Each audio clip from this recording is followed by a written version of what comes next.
1 Samuel 2ஆம் அதிகாரம். அன்னாவின் வேண்டுதல். அப்பொழுது அன்னா மன்றாடி கூறியது: ஆண்டவரை முன்னிட்டு என் இதயம் மகிழ்கின்றது, ஆண்டவரில் என் ஆற்றல் உயர்கின்றது. என் வாய் என் எதிரிகளை பழிக்கின்றது, ஏனெனில் நான் நீர் அளிக்கும் மீட்பில் களிப்படைகிறேன். ஆண்டவரை போன்ற தூயவர் வேறு எவரும் இலர், உம்மையன்றி வேறு எவரும் இலர். நம் கடவுளைப் போன்ற வேறு பாறை இல்லை. இருமாப்புடன் இனி பேச வேண்டாம், உங்கள் வாயில் வீம்பு வெளிப்பட வேண்டாம். ஏனெனில் ஆண்டவர் அறிவின் இறைவன், செயல்களின் அளவை எடை போடுபவர் அவரே. வலியோரின் வில்கள் உடைப்படுகின்றன, தடுமாறினோர் வலிமை பெறுகின்றனர். நிறைவுடன் வாழ்ந்தோர் கூலிக்கு உணவு பெறுகின்றனர், பசியுடன் இருந்தோர் பசிர் தீர்ந்தார் ஆகியுள்ளனர். மலடி 7 பெற்றெடுத்துள்ளாள், பல புதல்வரை பெற்றவளோ தனியாள் ஆகின்றாள். ஆண்டவர் கொள்கிறார், உயிரும் தருகின்றார், பாதாளத்தில் தள்ளுகிறார், உயர்த்துகின்றார். ஆண்டவர் ஏழையாக்குகிறார், செல்வராக்குகின்றார், தாழ்த்துகின்றார், மேன்மைப்படுத்துகின்றார். புழுதியில் நின்று அவர் ஏழைகளை உயர்த்துகின்றார், குப்பையில் நின்று வறியவரை தூக்கிவிடுகின்றார். உயர்குடியினரோடு அவர்களை அமர்த்துகின்றார், மாண்புறு அரியணையை அவர்களுக்கு உரிமையாக்குகின்றார். உலகின் அடித்தளங்கள் ஆண்டவருக்கு உரியவை, அவற்றின் மேல் அவர் உலகை நிறுவினார். தம்மில் பற்று கொண்டோர் காலடிகளை அவர் காப்பார். தீயோர் இருளுக்கு இரையாவர், ஏனெனில் ஆற்றலால் எவரும் வலியவர் ஆவதில்லை. ஆண்டவரை எதிர்ப்போர் நொறுக்கப்படுவர், அவர் அவர்களுக்கு எதிராக வானில் இடி முழங்கச் செய்வார். ஆண்டவர் உலகின் எல்லை வரை தீர்ப்பிடுவார், தம் அரசர்க்கு வலிமை தருவார். தாம் திருப்பொழிவு செய்தவரின் ஆற்றலை உயர்த்துவார். எல்கானா ராமாவில் உள்ள தம் வீட்டிற்கு சென்றார். சிறுவனோ குரு ஏலியின் முன்பாக ஆண்டவருக்கு ஊழியம் செய்து வந்தான். ஏலியின் மக்கள். அப்போது ஏலியின் புதல்வர்கள் கீழ்த்தரமானவராக இருந்தனர். அவர்கள் ஆண்டவர் மீது அக்கறை கொள்ளவில்லை. அந்த குருக்களின் மக்களிடம் பின்வருமாறு நடந்து கொண்டனர்: யாராவது பலி செலுத்தினால் இறைச்சி வேகும் போதே கையில் 3 பல் கொக்கியுடன் குருவின் பணியாள் வருவான். அவன் அதை கொப்பரையிலோ அண்டாவிலோ சட்டியிலோ பானையிலோ விடுவான். கொக்கியில் அகப்படுவதை எல்லாம் குருவுக்கென்று எடுத்துக்கொள்வான். சீலோவுக்கு வந்த இஸ்ரேல் மக்கள் அனைவருக்கும் அவர்கள் இவ்வாறு செய்தனர். அதோடு கொழுப்பு எரிவதற்கு முன்பே குருவின் பணியால் பலி செலுத்துபவரிடம் வந்து, குருவுக்கு சமைக்க இறைச்சி கொடும், வெந்த இறைச்சி என்று, பச்சையானதே அவர் உம்மிடம் பெறுவார் என்பான்.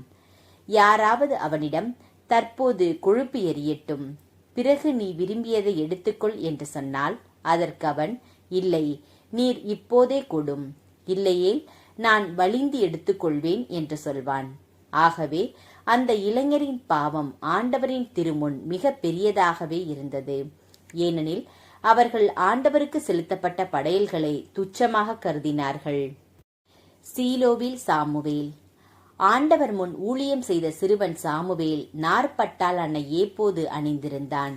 சாமுவேலின் தாய் அவனுக்காக ஆண்டுதோறும் ஒரு சிற்றாடை தைத்து தம் கணவரோடு ஆண்டு பலி செலுத்த சென்றபோது அவனிடம் கொடுப்பார். எல்கானாவுக்கும் அவர் மனைவிக்கும் ஏலி ஆசி வழங்கி எல்கானாவை நோக்கி, ஆண்டவர் இப்பெண் வழியாக இவள் அவருக்கு நேர்ந்தளித்தவனுக்கு பதிலாக உனக்கு வழிமரபை அருள்வாராக என்று கூறுவார். பிறகு அவர்கள் தங்கள் ஊருக்கு திரும்பிச் செல்வர். ஆண்டவர் அன்னாவை கடைக்கண் நோக்கினார். அவர் கருவுற்று 3 ஆண்களையும் 2 பெண்களையும் பெற்றெடுத்தார். சிறுவன் சாமுவேலோ ஆண்டவர் திருமுன் வளரலானான். ஏலியும் அவர்தம் புதல்வர்களும். ஏலி முதிர்ந்த வயதடைந்தார். தம் பிள்ளைகள் இஸ்ரேலருக்கு எதிராக செய்த அனைத்தையும் சந்திப்பு கூடார வாயிலில் ஊழியம் செய்து வைத்த பெண்களோடு தகாத உறவு கொண்டிருந்ததையும் கேட்டறிந்தார். அவர் அவர்களை நோக்கி கூறியது: நீங்கள் ஏன் இவ்வாறு செய்கிறீர்கள்? இவ்வனைத்து மக்களிடமிருந்தும் உங்கள் தீய நடவடிக்கைகளை பற்றி கேள்விப்படுகிறேனே.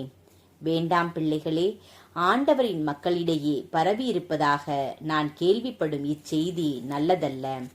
ஒருவர் மனிதருக்கு எதிராக பாவம் செய்தால் வேறெவராவது கடவுளிடம் அவருக்காக பரிந்து பேசலாம். ஆனால் ஒருவர் ஆண்டவருக்கு எதிராக பாவம் செய்தால் அவருக்காக பரிந்து பேசுவோர் யார்? இருப்பினும் அவர்கள் தங்கள் தந்தையின் குரலுக்கு செவி கொடுக்கவில்லை. ஏனெனில் அவர்கள் கொல்லப்பட வேண்டும் என்பது ஆண்டவரின் திருவுளமாக இருந்தது.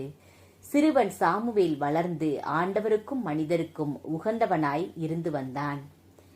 ஏலியின் குடும்பத்திற்கு எதிரான இறைவாக்கு.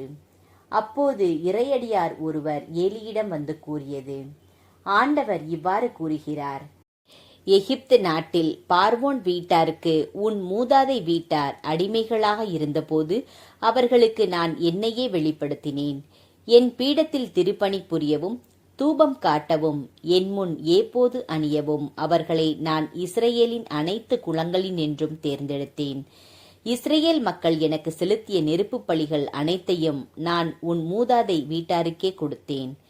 பின் நானே கட்டளையிட்ட பலிகளையும் படையல்களையும் துச்சமாக மதிப்பது ஏன்? உன் புதல்வர்களை எனக்கு மேலாக உயர்த்தி என் மக்கள் இஸ்ரேல் செலுத்தும் ஒவ்வொரு படையலிலும் சிறந்தவற்றை எடுத்துக்கொண்டு உங்களையே கொழுக்க வைப்பதேன்? இஸ்ரேலின் கடவுளாகிய ஆண்டவர் கூறுவது, உன் வீடும் உன் மூதாதை வீடும் என் முன்பாக என்றென்றும் ஊழியம் புரிவீர் என வாக்களித்திருந்தேன். ஆனால் தற்போது ஆண்டவர் கூறுவது, இவ்வாக்கு என்னை விட்டு அகழ்வதாக. ஏனெனில் என்னை மதிப்போரை நான் மதிப்பேன், என்னை இகழ்வோர் இகழ்ச்சி அடைவர். இதோ நாள்கள் நெருங்குகின்றன. அப்போது உன் ஆற்றலையும் உன் மூதாதை வீட்டாரின் ஆற்றலையும் நான் அழைப்பேன். உன் வீட்டில் ஒரு முதியவர் கூட இருக்க மாட்டார். அப்போது ஏனைய இஸ்ரேலருக்கு அருளப்படும் அனைத்து நலனையும் நீ பொறாமையோடு மனம் வெதும்பி பார்ப்பாய். உனது வீட்டிலோ என்றென்றும் ஒரு முதியவர் கூட இருக்க மாட்டார். என் பீடப்பணியினின்று விலக்கிவிடாமல் நான் வைத்து கொள்ளவிருக்கும் உங்களுள் ஒருவன் கண்கள் மங்கி மனம் தளர்வடையும் மட்டும் இருப்பான். ஆனால் உன் வீட்டில் வளரும் தலைமுறையினர் இளம் வயதில் சாவர்.